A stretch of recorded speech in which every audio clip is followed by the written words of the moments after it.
Why did you come to Harlow? I came to Harlow because I was involved in bingo in the early 60s. It was 1964 actually, and my business at the time was placing roulette tables on a concession basis into bingo clubs. I discovered a place called the Embers. It was the Embers Ballroom really at Stow, which ran a little bit of bingo, and approached the owner of that, a fellow called Nat Block, and our various discussions led to his saying to me, "Do you know anybody who would like to run the bingo here?" Because he was farming it out and wasn't very happy with the results. And to cut a long story short, I wound up first of all renting the hall from him on a nightly basis to run bingo sessions. First of them was the 28th of February 1964, and it was a Friday. So for the purposes of 2017, purposes of the tape as they say, yeah. Whereabouts is the Embers, whereabouts exactly in the Stow is that, or was that? It's what's now the snooker club, above Dorrington's at, whichever end, the opposite end from the Essex Skipper, which oddly enough is now mine. But so I finished up taking the lease over from him of the building, and I eventually had 30 years there in its various guises. First of all as a bingo club, when bingo ran out of steam a bit, and then the Mecca opened up in the town centre, which was a bigger premises, and affected the business a bit. We switched over to disco for a while, which was called Benny's. That ran for about 4 years, but that was never really successful on the basis that the licensing was opposed by the local council, who oddly enough were the landlords but didn't want to rent. The lease stated the place was a dance hall, but in fact they didn't want me to play music there because it was making a noise. It was all very confused. But didn't Benny's end up on a BBC documentary? It didn't end up on one. It featured in one. Yes, that's another story. That's the background of that is that I was approached by somebody who wanted to put on a punk night, I suppose you'd call it, at that time, with skinheads and so on. And I didn't fancy taking the booking too much. And my chief doorman at the time said, "Well, look, it's winter time. There's not much business about. It's not doing much, and they're all the same lot, so there shouldn't be too much of a problem. We think we can handle it if you want to do it." So okay, we gave it a go. So we accepted the booking. This guy who wanted to promote this skinhead do, and a while later, I was approached by the BBC asking if they could film it. So that sounded like a good idea, a bit of publicity for the place. So I said yes to that. And the BBC then came back and said, "Oh, well, they've got another bunch of people they wanted to bring down from London." And effectively, I didn't realise it at the time, so they did this. But of course, what it did was create two factions: the Harlow lot and the London lot. And I'm pretty sure the whole thing was set up and staged as a fight simply to make television material for the BBC. But of course it didn't do the place a lot of good, and that's basically what a lot of people remember about Benny's to this day. So I do apologise for bringing you back to that dark period of 1982. It wasn't the original. Good times, enjoyable? Oh, brilliant! Yeah. And I mean, it was. They were good times. They were highly enjoyable times, and I think it was highly successful. I mean, on as the jackpot used to build on this bingo thing, we get nights where they were queuing round the corners of the library to get in the place, and the whole place used to be full of. I think it was. I mean, I earned well out of it. I make no secret of that. But it also provided, I think, a good leisure facility for the people of Harlow. They enjoyed it, and I think the ones who are still around to remember it with some affection. Did you have the people doing multiple cards and things like that? Yes. And you mustn't interfere and interrupt. I mustn't interfere. The thing about multiple cards is that with bingo's played on a complete set of 90 numbers. And if there are 15 numbers on a single ticket, if you have a strip of 6 tickets, you get each of the numbers once appearing somewhere on that strip. So people wanting 6 tickets wanted 6 in a row, not 2 lots of 3 or a 4 and a 2. Because then once they ticked the number off, that was it, they could go on to the next one. And it was as simple as that, really. That's how they did it. Running 6, some people could run 12 tickets on the same basis. Easy enough to mark off the numbers. I think the problem was keeping an eye on whether you've won something or have got a claim, and to get the call in before the next number is called out, because then you lose. So how long were you running Embers for? The Embers as a bingo club, going on for 20 years. No, it was a bit less. It was 1965 we started, and it finished, I think, round about the end of 79, beginning of 80, somewhere around there. Yeah, so it's about 16 years, the bingo. Then there was 4 years of Benny's, the nightclub, before that finally went under. And then the snooker club, which I turned it into a snooker club in 1984, I think it was, and that was highly successful for a number of years. But again, like many things, or most things actually, in the leisure business, they are cyclical.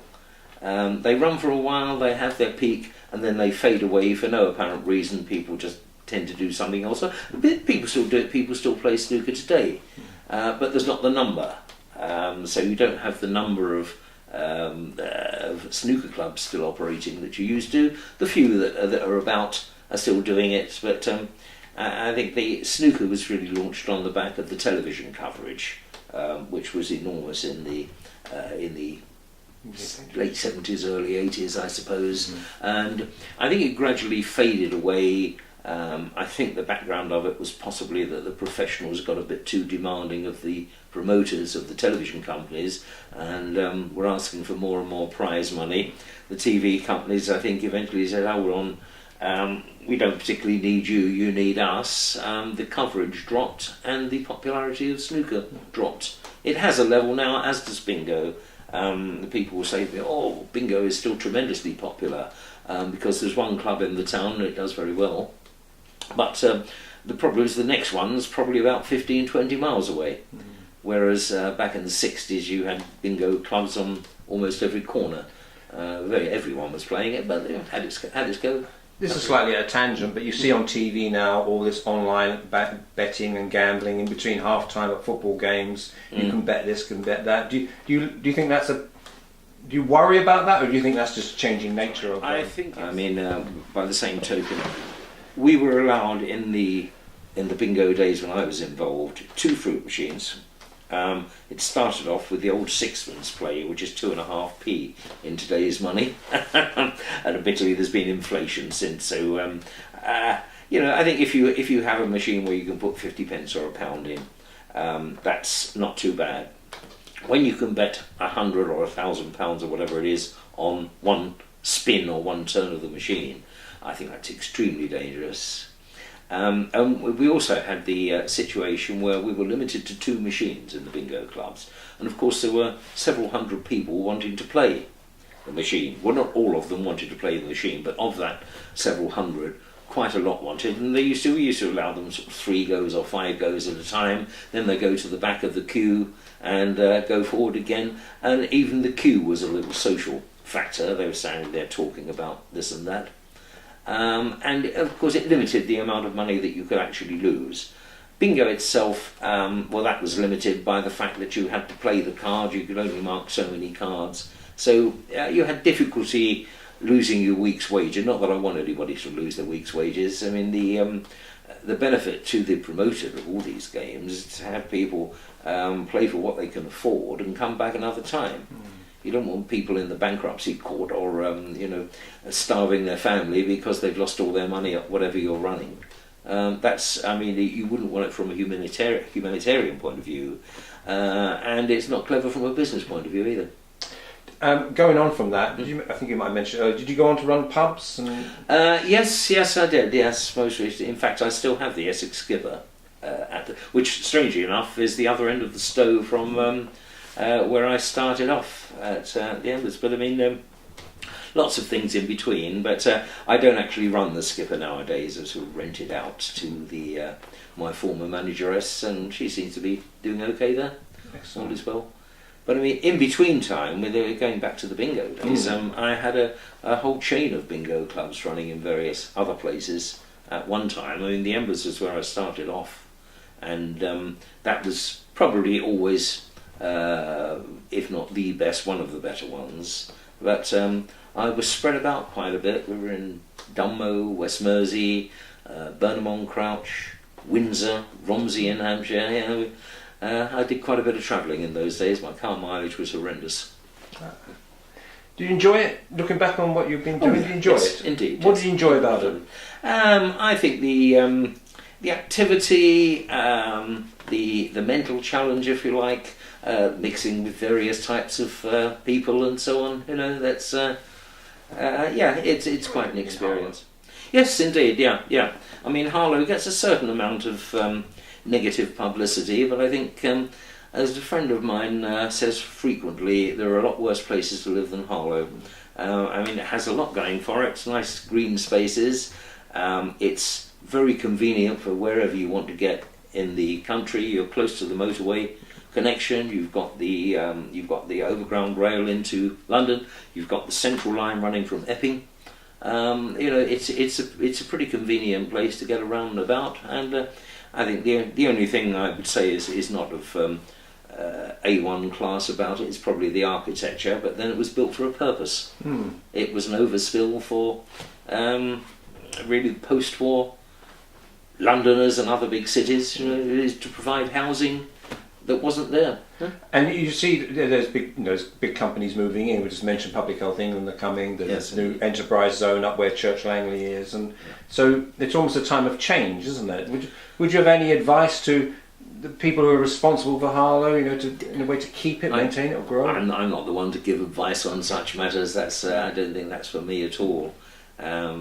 It's not my department. Okay. Going back on something regarding the clubs, etc. Did you ever have tangles with like licensing departments and councils, and was that quite frustrating? Well, particularly in the days of Benny's, the nightclub, because I spent a lot of money on that and made it. It was a very attractive and desirable thing. In fact, oddly enough, a lot of people I've met since through the pub businesses always refer back to Benny's, and Benny's was only 4 years. It was probably the shortest and certainly the least financially successful of my ventures there, shall we say. But I think the problem was Harlow Council set itself against the licensing extension. I mean, they were happy to grant a 2 o'clock licence to Tiffany's, I think it was then, in the town centre. It's had various names.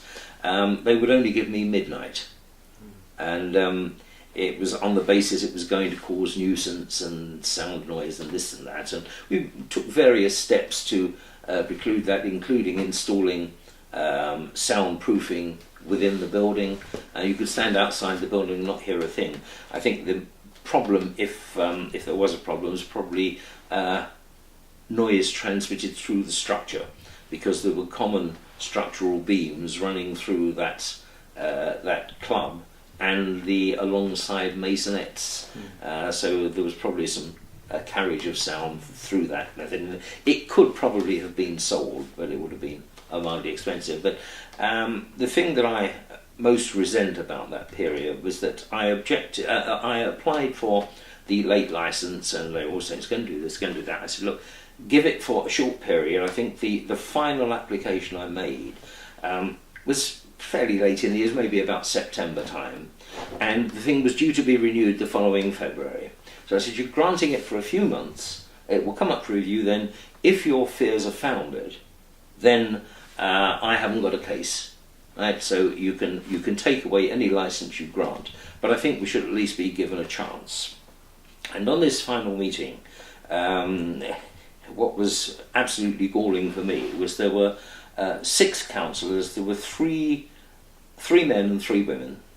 The chairman or chairperson of it was a lady called Renee Morris, and the normal situation with these with that kind of committee is the chairman doesn't vote or chairperson doesn't vote.